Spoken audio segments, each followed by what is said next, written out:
अस्सलाम वालेकुम व्यूअर्स, उम्मीद है आप सब ठीक होंगे।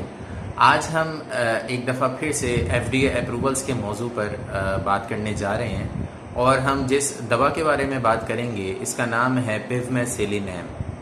इसकी भी बड़ी एक ज़बरदस्त और इंटरेस्टिंग स्टोरी है जो कि मैं आप सबके सामने शेयर करने जा रहा हूँ। इससे पहले मैंने 2 वीडियोस FDA अप्रूवल्स के कॉन्टेक्स्ट में अपलोड की हैं।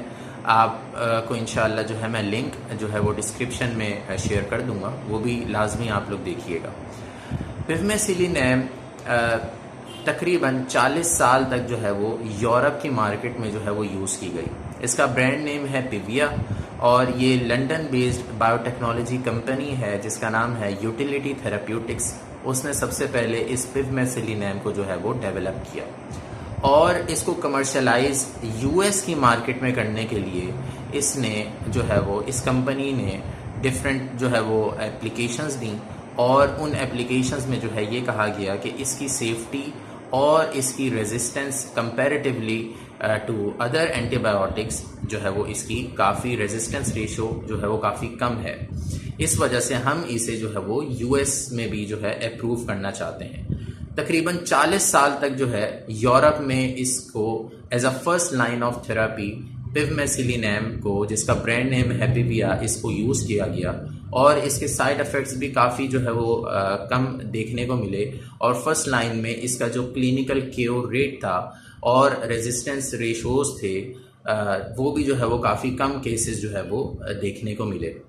तो इस बेस पर जो है वो इन्होंने US को जो है वो एप्लीकेशन सबमिट करवाई US FDA को और न्यू ड्रग एप्लीकेशन में जो है ये कहा गया कि हम लोग जो है वो ट्रायल्स करना चाहते हैं और उसमें हम जो है इस दवा को US के अंदर भी अप्रूव करना चाहते हैं ताकि एंटी माइक्रोबियल रेजिस्टेंस जो फर्स्ट लाइन ऑफ ट्रीटमेंट से हो रही थी, जो कन्वेंशनल मेडिकेशंस हैं जो तकरीबन काफ़ी ज़्यादा प्रिस्क्रिप्शंस पे जो है वो चलती आ रही हैं, जैसे आपकी नाइट्रोफ्यूरेंटवाइन या आपकी सल्फामेथॉक्साजोल और ट्राइमिथोप्रिम का जो कम्बिनेशन है, ये वाली मेडिसिन्स और क्विनोलोन्स स्पेशली, ये 3 जो मेडिकेशंस हैं ये जो है सबसे ज़्यादा जो है वो राइज हैं as a first line of choice. लेकिन चूंकि इनके सेफ्टी इशूज़ रिपोर्ट हो रहे थे, एफिकेसी इशूज़ हो रहे थे और सबसे ज़्यादा रेजिस्टेंस के इशूज़ जो है वो रिपोर्ट हो रहे थे, तो इस यूटिलिटी थेराप्यूटिक्स ने इसी बात को जो है वो बेस बनाया और ये कहा कि हम जो है इस दवा को US में भी जो है वो लेकर आना चाहते हैं। यूनाइटेड स्टेट्स US FDA ने इस दवा को पिवमेसिलिनैम को और इसके साथ मेसिलिनैम दोनों को जो है वो क्वालिफाइड इन्फेक्शियस डिजीज प्रोडक्ट के डोमेन में जो है वो कैटेगराइज किया। जब QIDP के डोमेन में इन दोनों को कैटेगराइज किया तो इनकी जो मार्केट के अंदर जो एक एक्सक्लूसिविटी थी वो ज़्यादा जो है वो बढ़ गई और प्रोमिनेंट हो गई ये वाली मेडिसिन्स दोनों, पिवमेसिलिनैम और मेसिलिनैम। ये जो पिवमेसिलिनैम है ये अनकॉम्प्लिकेटेड UTI में इंडिकेटेड थी और जो मेसिलिनैम थी वो कॉम्प्लिकेटेड UTI में इंडिकेटेड थी।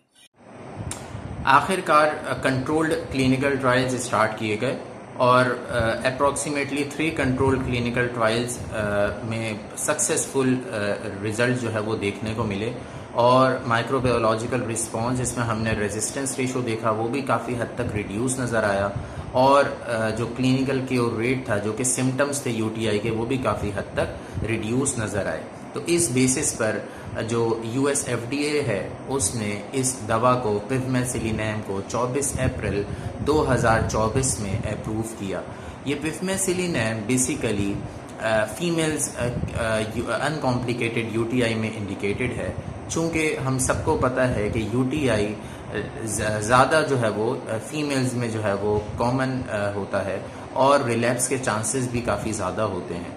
इसी तरह US के अंदर लगभग 1 साल में तकरीबन 30 मिलियन केसेस जो है वो रिपोर्ट होते हैं UTI के, अनकॉम्प्लिकेटेड UTI के, और उन 30 मिलियन केसेस में अप्रॉक्सीमेटली 15 to 17 मिलियन जो केसेस होते हैं वो बेस कर रहे होते हैं वुमेंस पर। तो इस वजह से इस दवा को जो है वो फीमेल्स के लिए, फीमेल एडल्ट्स के लिए अप्रूव किया गया। तो इस नीड को सामने रखते हुए US FDA ने इस ड्रग को, पिवमेसिलिनैम को जो है वो अप्रूव किया और तकरीबन 20 साल जो है यूएस के अंदर 20 साल में ये पहली ऐसी ड्रग है जो कि अनकॉम्प्लिकेटेड यूटीआई में यूनाइटेड स्टेट्स में अप्रूव हुई।